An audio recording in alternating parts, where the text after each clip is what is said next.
I didn't have like any kind of a cycle for ages, and I'll be 27 in a month, and basically I've not had anything natural except for with the pill, and that's induced, since I was 18. And I never cared because I didn't want a baby, but then a person becomes nearly 27 and she starts thinking, this is going to be a problem, I better figure it out. And so I went to like all kinds of doctors while I was in university in Canada, and then over here in London, and I thought, well, I'll sit still for a while and stop moving around, because I moved cities quite a bit. And when I did, and I was seeing a doctor in Putney, and she sent me up to a hospital, and they did the intrauterine stuff, where you have, what's it called, an ultrasound done, and that's where they found out that my ovaries were polycystic. And then once I found out sort of what that was, I thought I better figure out more, and that's how I learned about Verity. It was really just by surfing the internet. And so I think I joined Verity maybe a half a year ago, tops. And then I saw on their website that they had a conference, and that's how come I'm here. And I knew nothing about polycystic. I didn't even know there was such a thing as ovaries being polycystic. And in fact, my doctors had no idea, and they did what lots of doctors seem to be saying, is just come back when you do want, you know, to have a family or whatever. And in the meantime, I just thought it was incredibly convenient to not have a cycle of any kind. But it turns out that there's all kinds of reasons why I should know what's going on, and so just joining Verity and all the pamphlets and all the materials that they distribute, really, and collecting these speakers has been really good, because I had no clue. And of course the doctors are quite busy. They can diagnose me, but they don't have actual time, you know, to just hang about and chat with me and answer my zillion questions.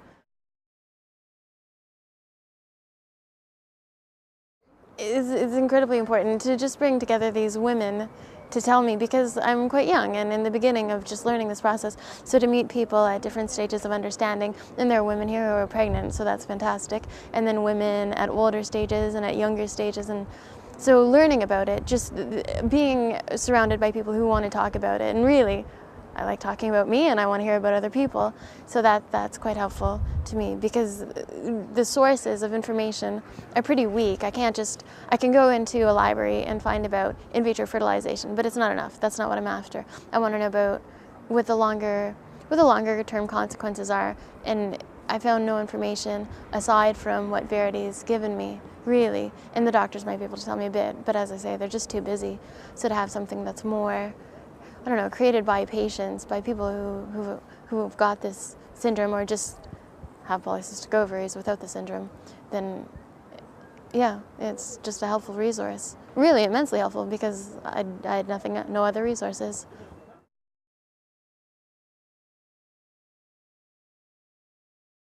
It really sucks. There is no coming to terms.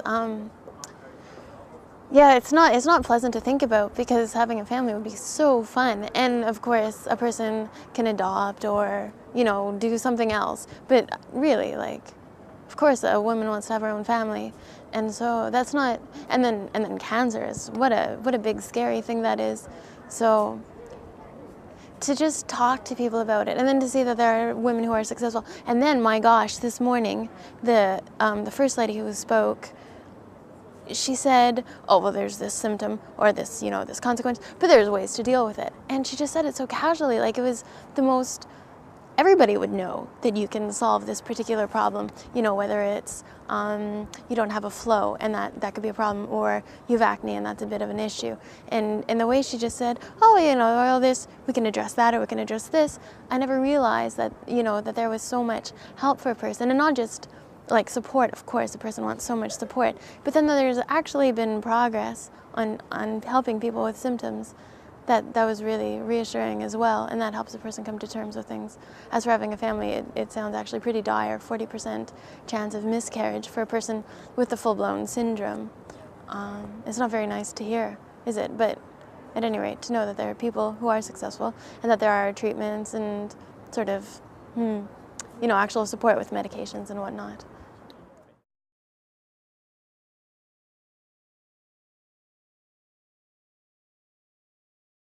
I think so. The man I've been dating for a long time, I'm sure, like, just chatting with some of my girlfriends, we think probably men would rather have their wife or girlfriend or whomever carry their baby rather than adopt. And so I know my boyfriend is quite keen on, he really wants to be supportive, and I think it's because we think, probably a couple would rather have their own baby of their own issue. And so that's a bit stressful, because I think we look to our partners for the things that we naturally expect. Nobody naturally expects their wife or girlfriend to not be able to have babies. And it's stressful. So, I don't know, but, well, anyways, I'm 27, what am I going to say, right? Like, I don't really want to have a baby tomorrow, and neither does he, but I would imagine that you think about it, or don't think about it, but feel it somehow, that either I'm not 100%, the woman that a man would want, and maybe he doesn't think that way, and maybe that's rubbish, but certainly it's a stressful thing, because doesn't each girlfriend or fiance or whatever want to offer as much as they can, and it's a little insubstantial, right? It's not everything that I would like to offer a person. By the way, the chances of me miscarrying are phenomenally high in comparison to another woman.